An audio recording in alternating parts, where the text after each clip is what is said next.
Ja, hallo, herzlich willkommen bei 1000 Beste Waren. Neste Nils mein Name. Ich bin hier auf der Intermod in Köln. Für uns das Motorrad-Epizentrum der Saison 2017 am Stand von Motorex. Die haben uns eine würdige, unendlich geile Bühne gebaut. Ich muss jetzt gestehen, das Thema, das ich jetzt anspreche, passt nicht ganz zum Style von dem Motorrad, aber passt ganz, ganz toll zum Motorex als Hightech-Schmiermittellieferant. Wir reden heute über das Thema Supersportler, Hightech-Geräte, die jetzt hier auf der Intermod neu auf den Markt gekommen sind. Und da müsst ihr dranbleiben, ist wirklich eine jede Menge Supersportinformation für euch.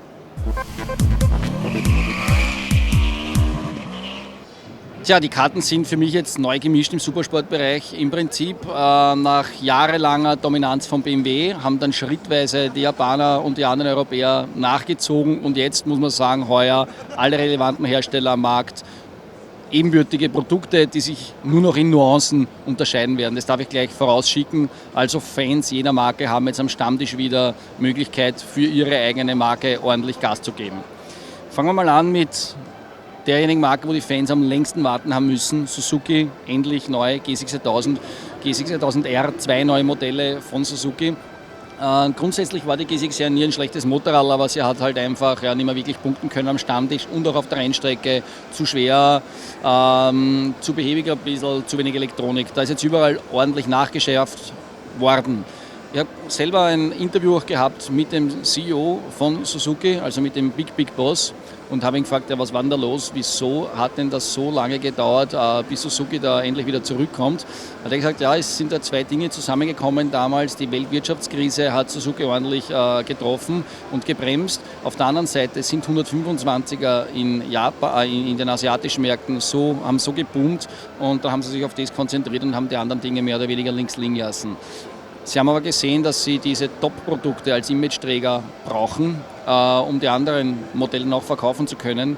Und diese Antwort hat er klar ausgesprochen. Das gilt jetzt aber, glaube ich, hier für alle Hersteller. Und das ist auch, glaube ich, eine gute Einleitung hier für unser Video. Diese Supersportmotorräder, die wir jetzt 2017 am Markt haben, sind für sich gesprochen wahrscheinlich für keinen Hersteller ein Geschäft, ein Business Case. Die kosten vermutlich in der Entwicklung mehr, als sie jemals einbringen mit den paar Stück, die da verkauft werden. Aber sie sind für sich gesprochen alles Technologieträger und Imageträger. Fangen wir an bei der G6R. Was man sich das ungefähr erwarten darf. Suzuki spricht von 202 PS. Traktionskontrolle, Paket ist ein Top mit drinnen. Man hat einen drehzahlfesten Motor mit neuen Zylinderkopf, 1000 Umdrehungen dreht er mehr, also motorisch. Mein Tipp, dass Suzuki da von Anfang an ganz vorne mit dabei ist. Flipperschaltassistenten rauf, runter, also Suzuki bei den wichtigsten Hardfacts vorne mit dabei.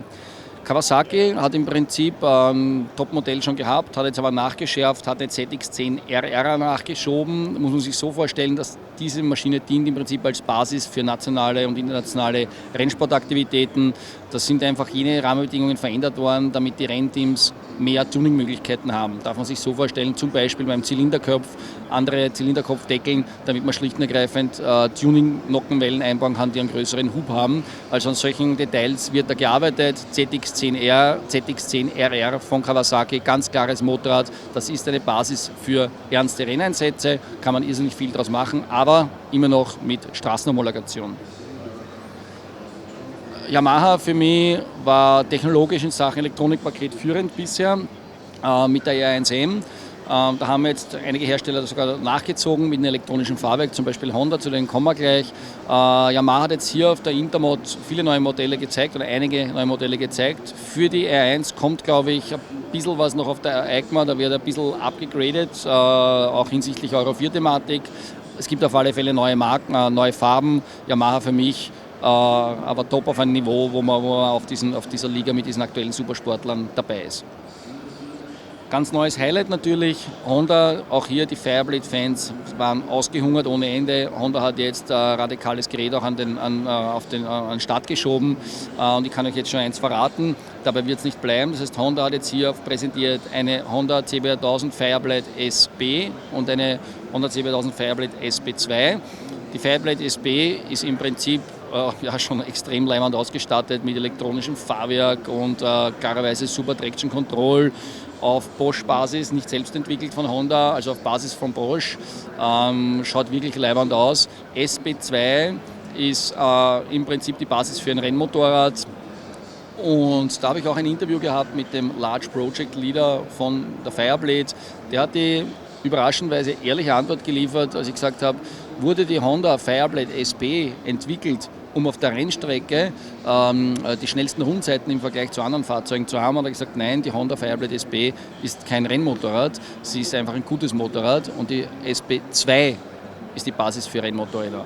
Also Honda geht da für mich als einziger Hersteller den Weg, und das ist für sie ein Alleinstellungsmerkmal, die sagen, sie bauen ein gutes, ausgewogenes, fahrbares Motorrad, ohne irgendwie den Leuten Angst machen zu müssen. Da sind sie jetzt die Einzigen, alle anderen wollen bewusst Ängste schüren und radikal gelten. Honda die Einzigen, die auch immer versprechen möchten, wir bieten die Kontrolle über unser Fahrzeug an. Aprilia finde ich leibend, weil da habe ich echt befürchtet, die waren auf einem grandiosen Niveau und da habe ich befürchtet, dass die mit Euro 4 als Hersteller, die im Konzern, in dem Piaggio-Konzern ein bisschen untergehen, habe ich ein bisschen Angst gehabt, jetzt wird Piaggio die an die kurze Leine nehmen und da wird jetzt nicht mehr was nachkommen, die werden das stiefmütterlich behandeln. Nein, mitnichten, man hat die Euro 4-taugliche RSV4 mit den gleichen Leistungsdaten an den Start geschoben. Einziger Wermutstropfen ist, dass der Auspuff nicht mehr so schön ist, wie manche Fans sagen, aber das ist in meinen Augen Bronzen auf hohem Niveau. Die Aprilia RSV4 war bisher eine der schönsten, wenn nicht die schönste Superbike-Maschine und die kann den Auspuff ganz locker verkraften, schaut immer noch 10-mal leibend aus wie manche andere. Also überhaupt kein Problem für mich, also rein technisch betrachtet, motorisch absolut keine Bedenken. Euro 4 hat da überhaupt keinen negativen Einfluss gehabt. Und auf der anderen Seite hat Aprilia bei einigen Features nochmal mächtig nachgeschärft, also ist Blipper-Schaltassistent mit drinnen, kleine Details am Motorrad sind anders, größere Bremsscheibe, leichtere Kolben und was optisch leibend ist dieses neue TFT-Display vorne mit drinnen. Also die Aprilia-Fans können aufatmen, sie wird in Sachen Chassisgeometrie und Handling immer noch vorne mitspielen, sie hat bei der Leistung nichts verloren und ein paar Features sind aufgewertet worden, also auch Aprilia voll mit dabei. Jetzt müssen wir natürlich den auf die Bühne heben, dem wir das alles zu verdanken haben. Ich bin der festen Überzeugung, wenn BMW nicht die S1000er damals gebracht hätte, würden uns jetzt die Japaner immer noch einreden, dass 160 PS das Ende der Fahnenstange sind und alles so super ist von ihnen. Also BMW hat uns das, sage ich mal, alles eingebrockt. Sie haben hier die Lawine losgetreten. Für mich immer noch das Fahrzeug mit dem rundesten Gesamtpaket. Sie haben im Prinzip die aktuelle Variante Euro 4 tauglich gemacht. Sie haben es geschafft, dass die hohen führenden Leistungsdaten immer noch verfügbar sind. BMW hat im Prinzip die Ausstattungspakete so geändert, dass jetzt schon in der Serienmaschine einige Features serienmäßig mit drinnen sind, die man früher extra zahlen musste. Dadurch ist BMW jetzt einfach wieder, um konkurrenzfähig zu bleiben, im Prinzip kommt es einer Preisanpassung gleich. Also bei BMW jetzt schon das Grundmodell hochwertiger ausgestattet und damit ist BMW immer also im Vergleich zu den anderen Herstellern up-to-date, vorne mit dabei. Die haben ja das schon längst alles gehabt, was die anderen jetzt groß anpreisen, Blipper-Schaltassistent, leibende Traktionskontrolle und so weiter. Also auch BMW-Fans können beruhigt weiter ihrer Marke treu bleiben.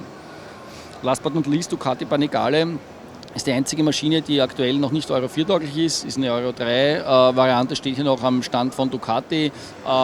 Muss nichts Dramatisches heißen. Es gibt für Kleinserien, wie die Panigale nun leider mal ist, als exotisches, supersportliches Motorrad, Ausnahmeregelungen, die 2 Jahre gelten.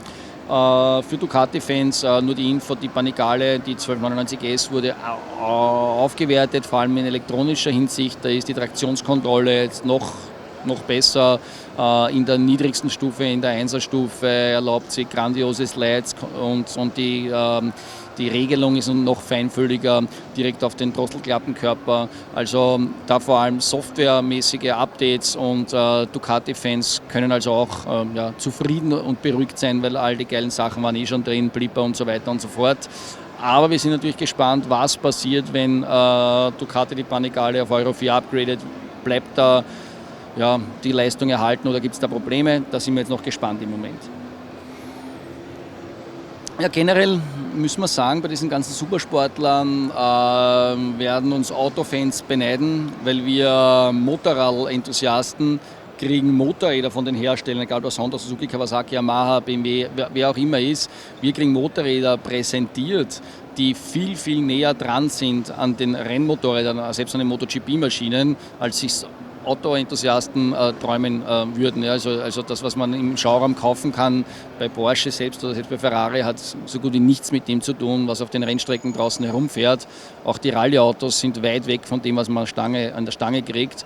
Aber Nicky Hayden hat im Interview gesagt mit Chaot zur aktuellen Fireblade, er hat gesagt, also dieses Elektronikpaket, das er jetzt hier in dem Standardprodukt hat, ist besser als das, was er noch vor 1-2 Jahren gefahren ist bei Renneinsätzen, zum Beispiel bei den 8 Stunden von Suzuka. Also das ist schon eine gewaltige Aussage. Also im Prinzip haben wir hier absolutes Weltklasse-WM-Material mit einem Delay von 1, 2, 3 Saisonen am Start, das schlicht und ergreifend ein bisschen haltbarer ist, ein bisschen einfacher in der Wartung ist, aber das war's und das ist für mich eine echte Sensation, da können wir Motorradfahrer ja wirklich happy und glücklich sein. Gehen wir noch zu den Trends. Was gibt es im Supersportbereich für Trends? Also ich sehe es, ein Trend ist mal ganz klar, einige Hersteller haben dieses Supersportmotorrad ganz klar als Basis für Renneinsätze entwickelt. Also das ist zum Beispiel die Kawasaki ZX10RR, das ist zum Beispiel die Honda Fireblade SP2, ganz klare Einsatzgebiet, Rennstrecke für Rennteams, da werden dann noch Kits dazu angeboten, preislich nach oben so gut wie keine Grenzen. Noch weiter geht dann KTM, wenn dann die RC16 kommt, das ist im Prinzip ein fertiges Rennmotorrad aus der MotoGP abgeleitet, ohne Straßenzulassung. Also das ist mal ein Trend. Für Hobbyracer, für semi-professionelle Racer gibt es hier fertige Produkte im Prinzip direkt von den Herstellern und es ist immer weniger Bedarf hier individuell sich mit Tunen was aufzubauen. Zweiter Trend, was mich ganz besonders freut, was jetzt wieder Thema ist, wirklich überraschend ist, habe ich überhaupt nicht erwartet. Ducati hat gebracht eine Supersport, heißt sie, ein landstraßentaugliches Supersportmotorrad mit geiler Optik, geilen Komponenten, vertretbarer Leistung und angenehmer Sitzposition. Kam überraschend für mich, muss ich ehrlich gestehen, weil ich dachte eigentlich, die Hersteller haben das Thema Supersport auf der Landstraße komplett abgehakt, aber Ducati ist hier mit eingestiegen. Würde mich auch eure Meinung interessieren. Seht ihr das positiv? Glaubt ihr, setzt sich das durch? Wir haben bei Ducati da ja nur 113 PS. Für Ducatisti für einen vertretbaren Preis, aber verglichen mit anderen Herstellern ist dann doch wieder eine ordentliche Nummer. Interessant und bereichernd auf jeden Fall. Würde mich eure Meinung dazu interessieren. Was ich toll finde auch, in einem anderen Preissegment muss man nicht auf Coolness verzichten. Kawasaki Ninja 650 schaut Mörder aus, hat aber eine kostengünstige Basis mit dem ER6 RF Aggregat. Finde ich klasse. Wie seht ihr das? Ist das cool genug, um als echter Supersportler auf der Straße zu gelten? Mir taugt es auf alle Fälle, es verbreitert das ganze Thema Supersport wirklich enorm, taugt mir gewaltig. Und drittes Thema ist, dass sich komischerweise nur noch ein Hersteller um das sich nur noch ein Hersteller kümmert. Das ist Honda, die hier sagen, sie haben den Generalistenansatz, sie haben ein Motorrad, ein ausbalanciertes Motorrad, die Fireblade SB. Und ich kann es jetzt verraten, es wird auch eine normale, unter Anführungszeichen, Fireblade noch kommen, mit quasi einem Downgrade. Da werden dann wahrscheinlich so Dinge wie das elektronische Fahrwerk fehlen. Aber mit dem Anspruch zu sagen, das hat 192 PS, das wird nach wie vor Honda-typisch angeboten mit dem Schlagwort Total Control. Ein fahrbares, ausgewogenes Motorrad, das keine Furcht versprüht, trotz der 192 PS und tatsächlich auch noch auf der Landstraße beherrschbar und angenehm zu fahren sein soll. Alle anderen Hersteller im Prinzip, was ich vorher aufgezählt habe, sprechen nur von Rennstrecke und so weiter und so fort, Radical, Aggressive und so weiter. Honda hier als einziger geht jetzt diesen Weg, abgesehen natürlich von den Modellen, die ich vorher erwähnt habe, Ducati Supersport und Ninja 650. Ja, die 600er-Fans werden jetzt natürlich schon warten. Alter, wann redet er endlich von der 600er? Ja, ich muss euch leider sagen, hier auf der Intermod in Köln kein einziger 600er Supersportler mehr gewesen. Ich hoffe, ich habe da jetzt nichts Falsches gesagt, aber ich habe keinen gesehen. Weder am Triumphstand, noch am Kawasaki-Stand, noch am Honda-Stand.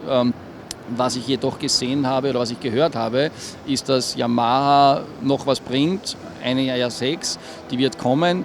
Die wird im Prinzip eine bestehende R6 sein mit einigen Upgrades, vor allem mit einem fetten Elektronik-Upgrade und auch mit einem fetten Preis-Upgrade.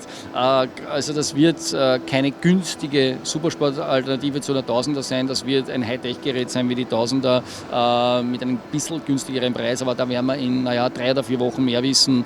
Im Prinzip kann man sagen, 600er-Fans werden mehr oder weniger alle zu Yamaha überlaufen. Mal sehen, ob die anderen noch was machen. Aber im Moment sieht es nicht so aus, haben wir ja ganz klare Absagen gehört.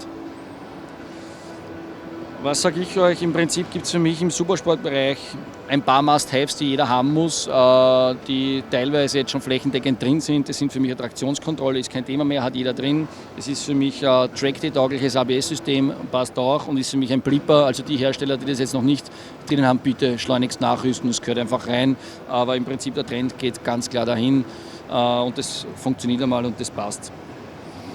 Wo ich sage, wo ich mir noch nicht ganz sicher bin, ob das wirklich alle Modelle brauchen, ist das elektronische Fahrwerk. Also da, glaube ich, ist noch ein bisschen ein Glaubenskrieg. Da wird es Hersteller geben und auch Modelle geben, die ohne elektronischen Fahrwerk super Performance abliefern und sich gut verkaufen. Und dann wird es welche geben mit elektronischem Fahrwerk, die ihre Fangemeinde finden. Also das ist ein Duell, wo ich sage, das ist noch nicht entschieden, weil im Prinzip der Aufpreis sind dann doch bei einem hochwertigen System wie von Öhlins, um 2.000, 3.000 Euro in der Größenordnung auf alle Fälle Minimum Aufpreis. Auf der anderen Seite, wenn man dann selbst eigentlich von dem Elektronikzeug nicht viel hält, hat man dann mehr bezahlt, obwohl man es gar nicht haben möchte. Also das bin ich gespannt, was sich da durchsetzt und bin auch auf eure Meinung gespannt, ob ihr der Verfechter seid von einer guten, herkömmlichen Hardware oder ist für euch ganz klar, es muss eine Hardware in Kombination mit Software sein, das ist in jedem Fall besser. Wie denkt ihr darüber? Postet uns hier unten drunter. Wenn ich jetzt so die Prognose abgeben müsste, welches die stärksten Modelle nächstes Jahr sind, bei einer Motorleistung glaube ich, dass BMW immer noch weit vorne sein wird. Ich könnte mir vorstellen, dass Suzuki auch in Sachen Motorleistung gut dabei ist, vor allem mit der Spitzenleistung. Viel interessanter wird aber noch, wie die Hersteller mit der Euro 4-Thematik im unteren Drehzahlbereich, im mittleren Drehzahlbereich punkten. Da bin ich gespannt. Welche die schnellste auf der Rennstrecke ist, welche Prognosen müsste ich abgeben? Ich könnte mir vorstellen, das Thema Handling wird immer noch sehr gut besetzt von Aprilia und von Yamaha. Bin ich gespannt, wie Honda da sich präsentiert. Das wird spannend. Und ich bin auch gespannt, wie radikal die Suzuki G6000 wird. Die soll radikaler werden, muss man jetzt nicht unbedingt positiv sehen, aber die könnte auch in dieser Handling-Schiene weit nach vorne punkten.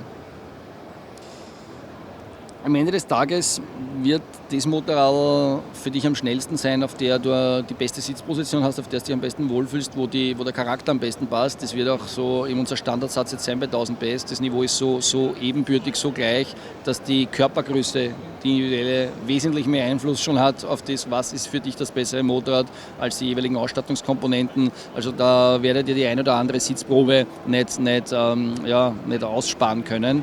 Aber ich glaube, was ich schon sagen kann, jetzt um euch da irgendwie eine rote Schnur, einen roten Faden zu geben, wie ihr jetzt eine Kaufentscheidung trefft für die kommende Saison. Als erstes schaut euch mal an bei den Modellen, welche gefällt euch, welche gefällt mir und da kann man schon mal ein bisschen einschränken. Einfach optisch auswählen.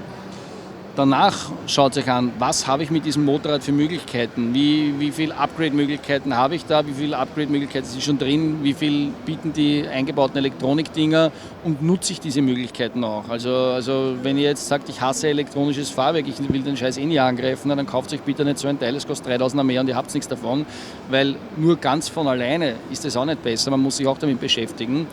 Und also schaut euch das an, was die Fahrzeuge bieten, sind eure persönlichen Vorlieben, Einsatz, Zwecke und nutzt ihr die Möglichkeiten dann überhaupt, die diese Fahrzeuge bieten.